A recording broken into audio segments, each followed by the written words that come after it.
What's up, everyone? Welcome to another great episode of the Sound of Board with Diego and Matt, as you know us.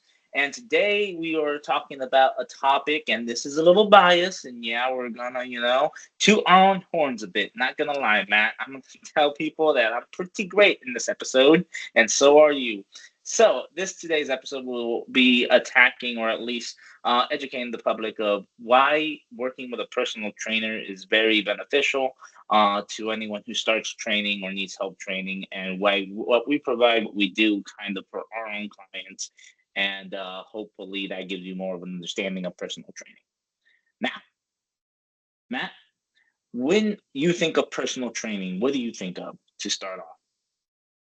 Well, I think when you hear personal training, you maybe in your mind you envision like the traditional guy in the shorts and the t-shirt with the clipboard just kind of standing by you and directing you and maybe even yelling at you or whatever the vision is in your head that you have. That's what many people might think when they think of a personal trainer. Obviously, doing this for a very long time as you have, it's you know that client trainer relationship goes so far beyond that and is so transformative in a person's life for a variety of reasons.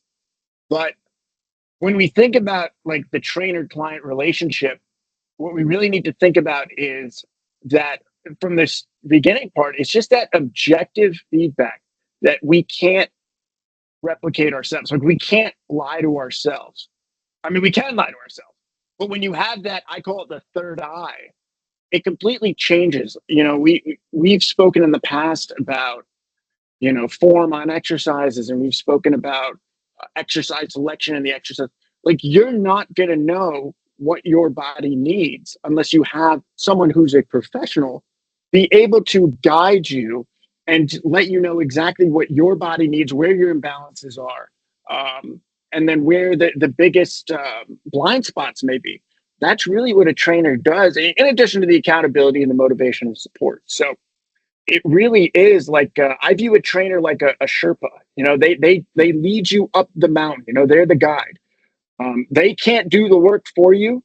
My job as a trainer is I can't do the work for you, but I'm your GPS map, and I can I can't walk the path for you, but what I can do is I can clear some of the shrubs and I can kind of clear a path for you. And you do have to walk forward and take that next step to get to where you need to go. But I clear the path for you. I get sticks out of the way. I move the rocks, and then I make it so it's like a clear vision of, hey, here's where we're going. And then here's where we're going from here. And if you get a little lost, I'm going to put you on. That's what a trainer does. That's how I envision it. What about you? I envision it almost like a college professor in a sense, Mm. where you have you choose your major, you have a goal, right? I give you a syllabus how to get to your goals, and the syllabus has rules of things I expect from you. And the syllabus we agree is like this is A, B, C, and this is how we're gonna get to this final grade. Now you get either an A depending on the work outside you do, the studying, the working, the showing up, the consistency, all these other things. And for me, I'm here to, as a professor, educate you, and hopefully, with that education I'm providing, assist you to become and give you all the tools needed so you get to the final outcome of what that is at A plus at the end, that grade that you wanted at the end. So that's how I envision my job. I'm an educator, but as any educator, I'm only as good as a person who's putting in the work with me. So as someone, that's the same thing. You can't do the work for somebody. You can only do the work provided. And if they're willing to do it, then the outcome most likely will come out great if you both are meeting the same amount of energy. But if one person slacks or the other slacks, it probably won't work out. So I think about it like that relationship for both this goal to happen. Both parties need to be um, pretty high energy matching. So I Yeah. view myself as that.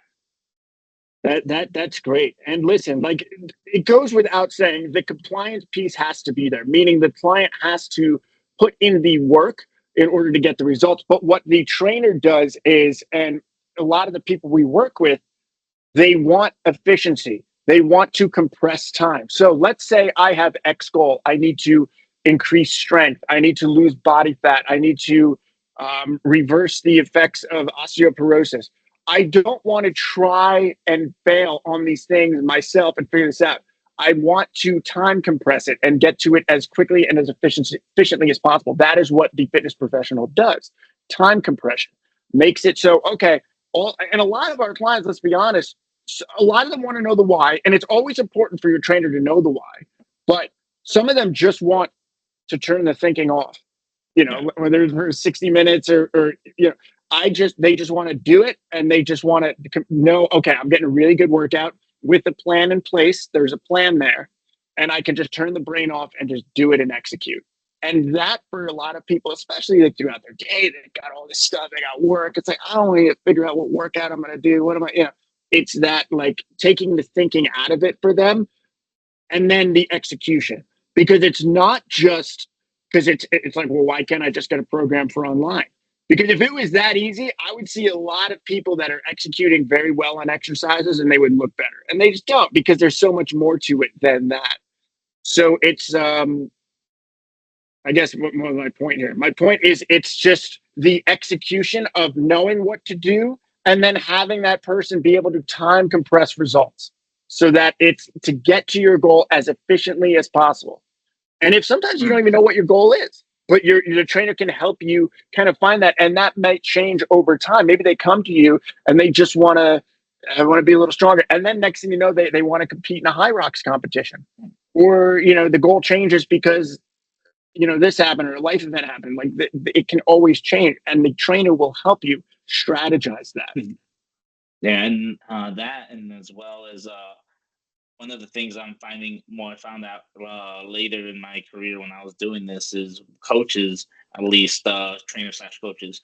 My big part of this job that values so much is that I just need to find out how to bring the best out of people too, because as the execution part, the execution has to be met. As some people may know it, you have to go through a certain exertion rate to go here and there, and I can give you the weights, but the effort I need sometimes, as long as trainers probably have this a lot with their clients, we got to get them to push a little bit more than they can, than more than they thought they could, most likely. 100%.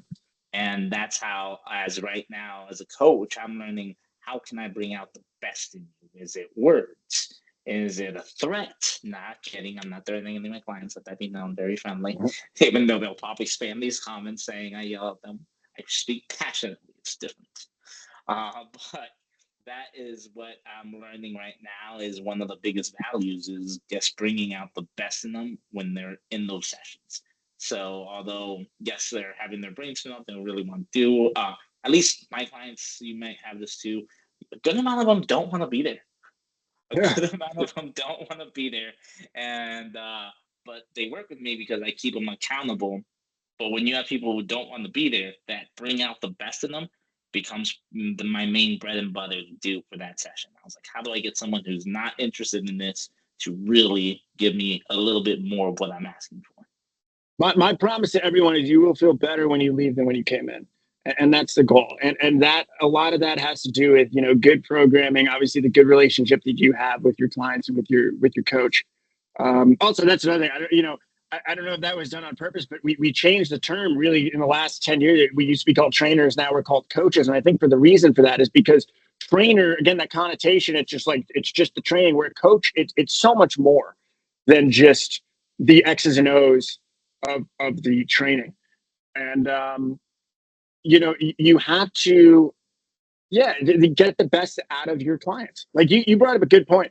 I have so many people where I'll give them a weight, and especially when you've worked with someone for a little bit and you know what they're capable of, whether it be, like, let's say a leg press. Let's just Yeah. take that exercise. You lie on your back, you're pressing that machine up with your legs, and you put weight on there. Like, oh, I can't do that. You're like, I'm telling you, you can't do that. You're like, I don't think I can do that. And then I'm like, I'm telling you, you can do it. And then they do it, and they're like, oh my God, I didn't realize I could do it. Sometimes you just need that push. You need somebody else, like I say, like the crazy trainer, to kind of push you to that next level that you didn't think was possible. And then again, with the time compressing results, over time, you've gotten so much stronger because you've had this person guiding you and protecting you from yourself, or pushing you from yourself. Like, originally you might have felt, I can't do this, I'm going to stay in the safe zone. That trainer takes you out of that in a controlled environment, knowing what you're capable of, never putting you in harm's way to get you to grow and to be stronger. And that's what a great trainer can do and allow you to progress over time. And I would also say another great thing that we do. Uh, I'm pretty sure for the most trainers I know, the ones who I've worked with also do this. Fitness is always evolving. There's always some new education coming out here, there, left, right. This is wrong. This is right. This is a new thing. This is trendy. What I do is I always have to keep on educating myself. If it's not reading articles, going to seminars, watching videos. I'm never not learning for the sake of my clients. Yeah. Now, so that is, I think, a big underrated value that we provide is the knowledge is just not like, oh, they've been for 6 years, they know enough. I was like, no, we're still learning. We are not done learning. And as far as that goes, because it's always changing and staying relevant, our clients now get to experience all these other benefits that come with us getting educated.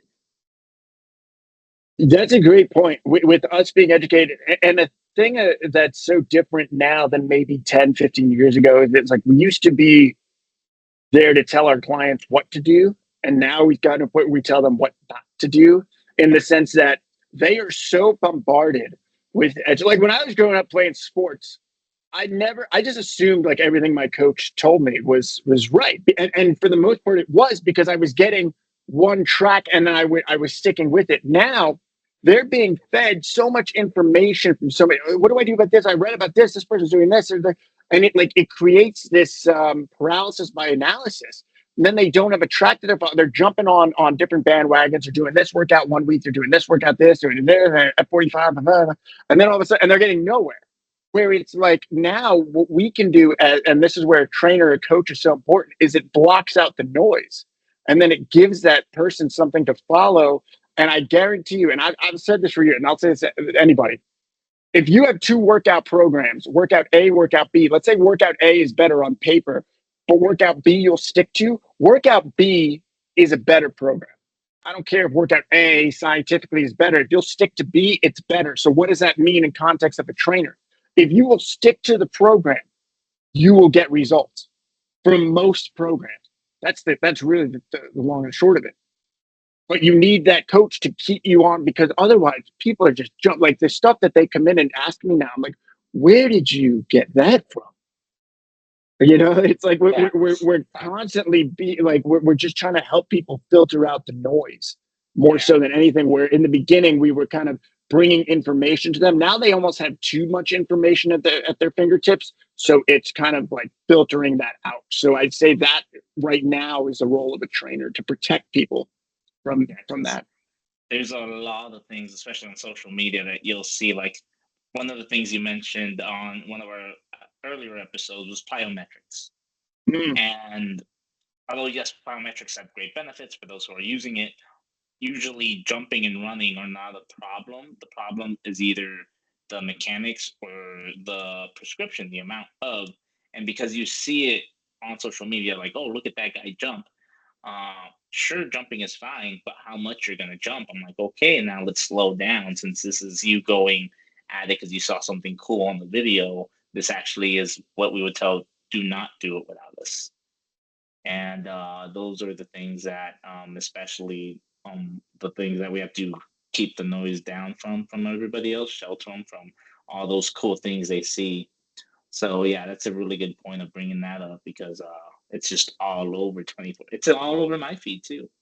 Well, also it's because like people are going to show you stuff online that is going to pique your attention and get views. So you know the one-legged upside down Bosu ball squat, yeah, that looks cool, but like what result is that going to yield? You know, and for that person, the result that it yielded for the person that you're watching is for you to watch it. That's why they did it. So it's honestly sometimes the simple and boring stuff is really the most effective, but it's just having a reason. I don't care what somebody wants to do and what exercise, but they got to have a reason for it.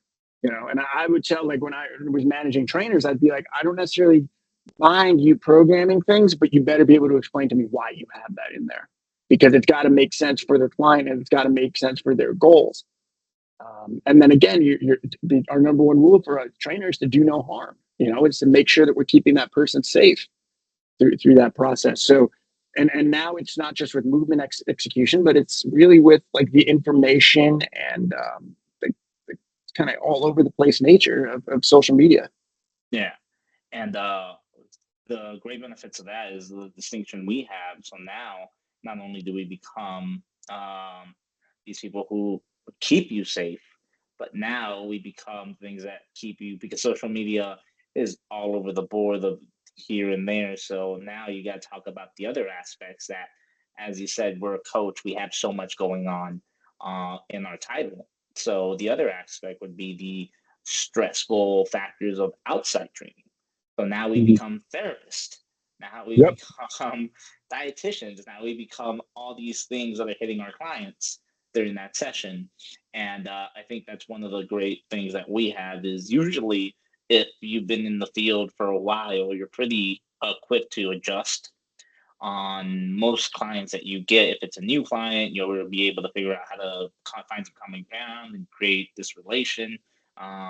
If it's someone you've known for a while, you're probably doing more to help out than just listening. You're probably giving advice, things like that. So there's many things that we are now doing for our clients that are not even training that would benefit if it's not just literally having a friend for an hour. Because Oh yeah. I tell Yeah. all Yeah. my Yeah. coworkers that I have friends, so I so happen to charge. So Yeah. so happen to charge. That's what I tell them. That's a good way of putting it. And listen, we are called personal train. Well, I mean, when I was started, it was personal training. I think it still is, but it was like you can't take that personal out of personal training because again, on paper, it might be, hey, here's the workout for today. But when you know that person, you have that relationship, and then that person comes in and it's like, hey, we're not doing this workout today. We're calling an audible. You know why? Because you got 4 hours of sleep last night and you're going through some stuff. So we're going to change it up. Why? Because this workout that would have been great if you were 100% is not good today.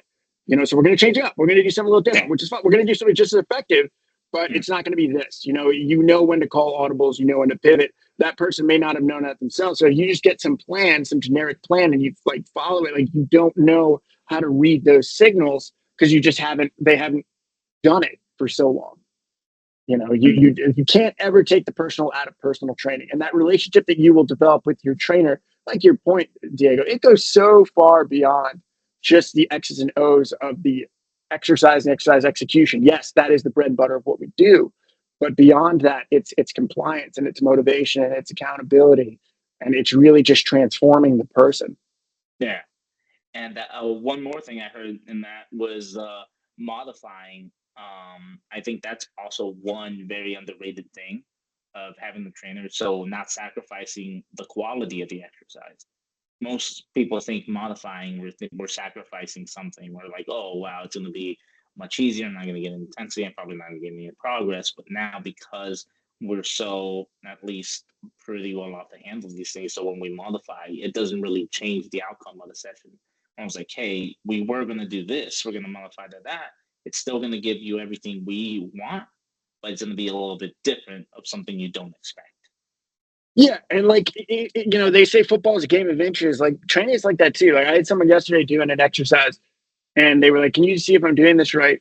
They're like, "I don't feel it." I looked at it for 2 seconds, made a couple of adjustments. I was like, "Try this, like straighten out this leg a little bit," and then do this. They're like, "Oh my god, I completely feel it. Like it's so much different." And I'm just like, it's just a game of inches. Where again, you're not. You think you're doing something right because you maybe saw it on a video or you're executing it yourself. You need that third eye. And I'm going to tell people listening now: most coaches, myself included, have coaches like the best coaches in the world have coaches because it makes them better and it every level you think of the best athletes in the world, you think of the best business people, they have mentors. Everybody has somebody that they go to that gives them that guidance. So that I never want to hear the argument of people like, oh, I don't need a trainer. I was like, there is not one person who can't benefit from a trainer. You find that person that you jive with, that you have a good rapport with, that might be in a situation that you want to be or can get you to where you want to go, and it will completely time compress your results. Trainers have trainers, you know. Yeah, 100% trainers have trainers. That's where I get all my knowledge from. Is not me. Usually, when I go for my kettlebell certification, it's another kettlebell guy who got certified before me teaching. I'm like, oh right. So yeah, it definitely is. It's a whole circle where one person's helping the other. Usually, the pay it forward method.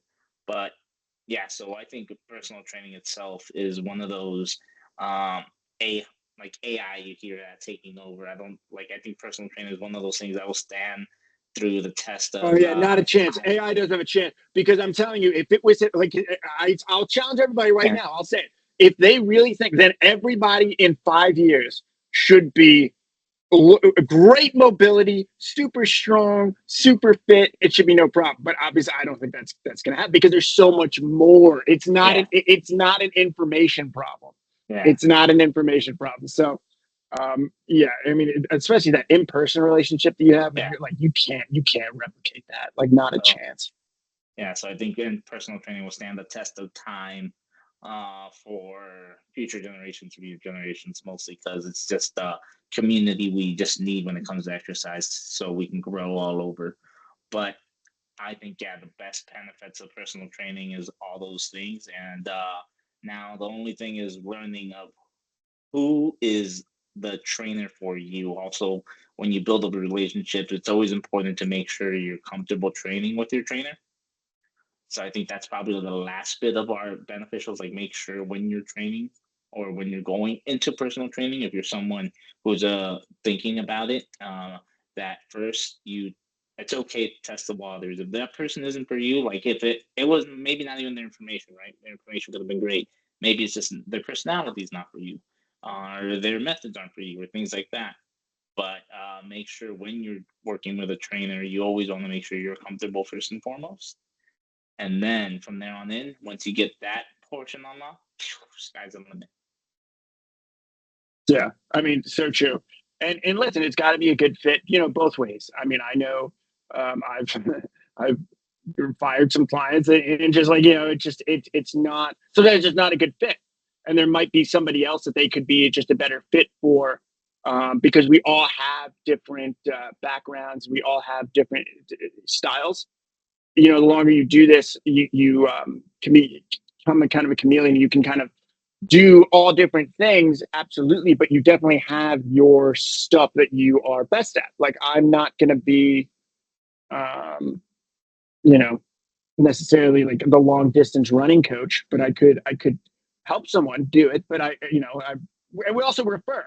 It's like a Yeah, doctor. It's like a specialist. You have your area of specialty, and then you refer. You have general knowledge in most things, and then when it gets to like a specialty level, then you refer up. Like, we just have good networks. yeah. That's what's great about being a trainer. And that's why, folks, if you're around, you're really thinking about working with a trainer, and finance is no problem, then 10 out of 10 recommendation. Obviously, two great trainers here. Being biased, maybe, who says, I don't know, it's too early to tell right now. But I would recommend you do it when you can, as soon as you can, and it will change not only the outcomes of your session, but the benefits of your health coming from there on in. Which, as our last episode was trying to increase and benefit your longevity, it will give you all that as well. 100%. Couldn't agree more. All right, then. So, everyone, we will see you next week. And hopefully, you really saw this episode and you're like, all right, trainer, bot, toe fact. You can find me in Go find that Chicago. trainer. Yep, yeah, And, yeah. Chicago, hit up Diego. but other than that, guys, we will see you next week. And I hope you have a great rest of your time. Take care, guys.